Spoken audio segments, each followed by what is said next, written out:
દિવસીય સ્કૂલ વસ્ત્રાલ દ્વારા શ્રીરામની શોભાયાત્રાનું આયોજન। અમદાવાદ દિવસીય ઇન્ટરનેશનલ સ્કૂલ વસ્ત્રાલ દ્વારા ભગવાન શ્રીરામની ભવ્ય શોભાયાત્રા નીકાળવામાં આવી હતી, જેમાં મોટી સંખ્યામાં લોકો જોડાયા હતા।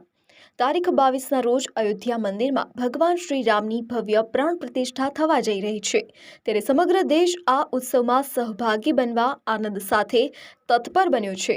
આ ધાર્મિક પ્રસંગોને અનુરૂપ શ્રીરામના જીવન ચરિત્રના સંદેશ રૂપે દિવસીય ઇન્ટરનેશનલ સ્કૂલ દ્વારા શ્રીરામની શોભાયાત્રાનું આયોજન કરવામાં આવ્યું હતું। આ શોભાયાત્રા વસ્ત્રાલ રિંગ રોડ વિસ્તારના મુખ્ય રસ્તાઓ અને રિંગ રોડથી વસ્ત્રાલ મહાદેવનગર રૂટ પરથી નીકળી રામજી મંદિર સુધી યોજવામાં આવી હતી, જેમાં 200થી વધુ સ્કૂલના બાળકો, ટ્રસ્ટીઓ, આચાર્ય, શિક્ષકો સહિત જોડાયા હતા। બાળકો દ્વારા ભગવાન શ્રીરામના ચારિત્ર્ય દર્શાવતા પાત્રો અને ઝાંખીઓ રજૂ કરવામાં આવી હતી। શોભાયાત્રાના માર્ગ પર આવતી સોસાયટીઓના રહીશો દ્વારા ઠેર ઠેર આ શોભાયાત્રાનું ભવ્ય સ્વાગત કરવામાં આવ્યું હતું। और आज जो आयोजन किया गया है, क्या कहना चाहेंगे बताइए। मेरा नाम कार्मिक सिंह है और मैं देवस्य इंटरनेशनल स्कूल वस्त्राल ब्रांच का प्रिंसिपल हूँ। आज हमने ये शोभा यात्रा निकाल रहे हैं।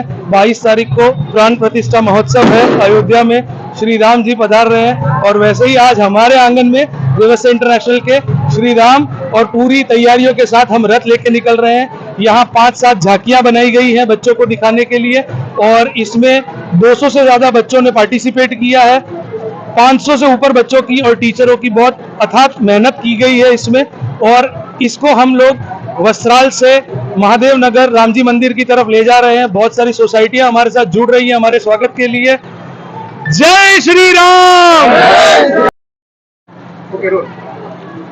મારું નામ ગોગનભાઈ સગર છે। હું managing trustee Devasya international school તરીકે ફરજ બજાવું છું।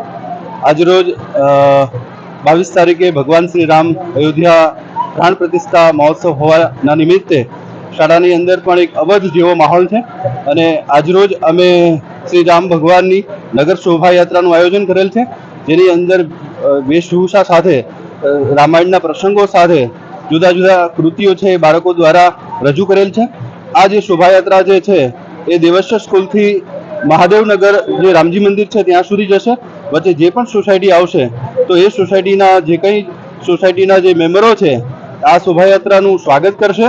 અમારો મૂળ હેતુ જે છે એ હિન્દુ સંસ્કૃતિની જગાવવા માટેનો છે અને બાળકની અંદર રામાયણના પ્રસંગોને સંસ્કારનું સિંચન કરવાનો અમારો મૂળ હેતુ છે।